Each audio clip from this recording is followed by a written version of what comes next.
Alors, j'ai décidé de faire une série de vidéos sur mes histoires. Histoires paranormales, en espérant que peut-être certains pourront donner quelques pistes de réflexion ou d'informations à propos de ces choses-là. De ces choses qui n'en sont pas, évidemment. J'aime le terme les choses qui n'en sont pas. Voilà. Donc, première histoire, le nain. Je vais essayer de faire ça par ordre chronologique. Bon, peut-être que parfois j'oublierai des trucs et je devrais faire demi-tour. Donc, histoire numéro 1, le nain.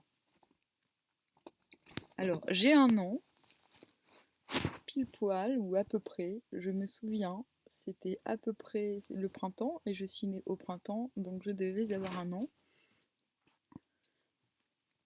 Et ce dont je me souviens, c'est que cela faisait très peu de temps que je savais marcher. Peut-être même que c'était ce jour-là que j'avais appris à marcher. Et c'est tellement sûr que lorsque j'ai voulu m'enfuir, j'ai réalisé que je ne savais pas courir. Voilà, donc c'était trop tôt pour moi. Je venais vraiment d'apprendre à marcher. Donc j'avais un an. Voilà, peut-être un peu moins, peut-être un peu plus. Vous allez me dire, merde, déjà ça commence mal. Très peu de gens se souviennent de leurs jeunes années, encore moins lorsqu'ils avaient un an. Eh ben, détrompez-vous. Je me souviens de périodes plus anciennes encore. Je me souviens par exemple être allée à l'hôpital alors que je ne savais même pas marcher. Bon, voilà. J'ai des souvenirs très précoces et je ne me souviens pas que d'images, je me souviens parfaitement des émotions que je ressentais. Mais tel n'est pas le propos. Là, ce jour-là, j'étais dans le jardin de chez Mado et Pierrot, qui habitaient Nîmes, dans le Gard. J'étais dans le fond du jardin, il n'était pas immense, il y avait de la verdure. En bordure du jardin, il y avait un nain de jardin, mais comme beaucoup de gens en ont partout en France, de petite taille, avec un bonnet rouge, il me semble. Mais je pense pas que ce nain m'a interpellé plus que ça. Je pense que ce nain m'a plutôt interpellé par la suite, après cette aventure, que par avant. Et donc je me souviens être au fond du jardin, qu'il y avait sous un petit hangar une voiture sans permis blanche, cubique, donc c'était en 81 ou en 82. Et effectivement, ce couple possédait une voiture sans permis. Oh, un truc lumineux est apparu à ma droite.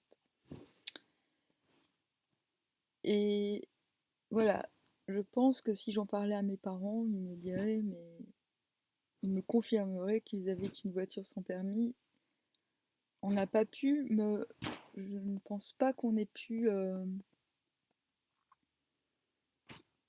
m'inventer les détails dont je me souviens. Et en revenant du fond du jardin, un nain est apparu, est venu à ma... Enfin, je ne l'ai pas vu apparaître. En me retournant, j'ai vu ce nain qui faisait absolument ma taille. Donc ce n'était pas le nain de jardin qui sans doute était plus petit.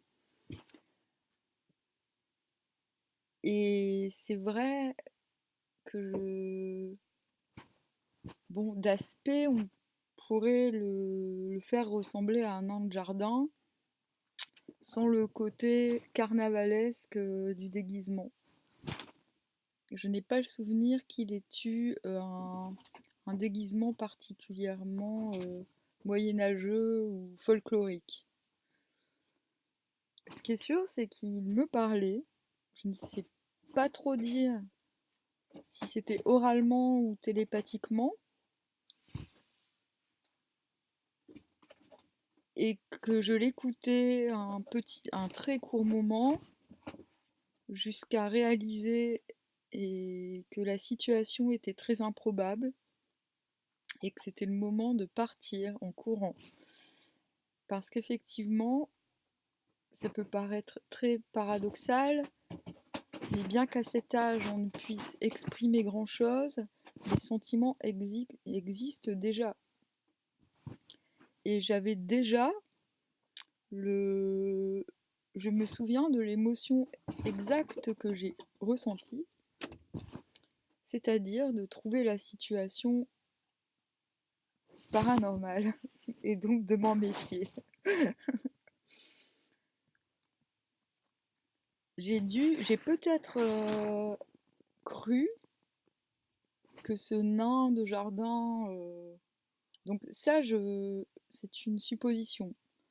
Peut-être ai-je pu croire que le nain de jardin qui se trouvait en figurine au début de l'allée s'était mis soudainement à vivre. Et dans ce cas-là, cette peur peut être comprise comme une peur face à quelque chose d'irrationnel. Mais comme je ne me souviens pas avoir prêté attention particulière à ce nain de jardin, voilà, je ne peux pas affirmer que ce soit la cause de ma crainte. Mais il y a de fortes chances que ce soit ça. Voilà. Mais voilà, je n'ai pas le souvenir avant la rencontre du nain, de ce nain de jardin. Mais je pense d'ailleurs que les souvenirs restent plus facilement imprimés lorsqu'il s'agit de rencontres. Or, un objet n'est pas une rencontre. Voilà. Et donc ça, c'est une première analyse. Ce qui est sûr, c'est que je le vois, ce nain. euh, Je me souviens de la panique qui m'a pris quand j'ai réalisé que j'avais affaire à un phénomène irrationnel. Mais cette peur, si elle ne vient pas du fait que j'ai associé ce nain en chair et en os à la mise en vie d'un objet, d'un simple objet, c'est peut-être tout simplement ses propos qui m'ont fait peur, mais je ne m'en souviens plus. Voilà. Tout ce que je peux dire, c'est qu'il venait à ma rencontre de manière très sympathique. D'ailleurs, quand je m'en suis rappelée, j'en ai eu honte en me disant mais oulala, quelle idiote, j'aurais pu... quelle idiote d'être partie, je me suis bien tapé la honte. Ce que je me souviens, c'est que j'ai dû hurler en courant, mais je ne courais pas vite en fait, parce que je venais d'apprendre à marcher, et que je pleurais, que je n'arrivais pas à expliquer à mes parents, que je montrais par contre le nain de jardin,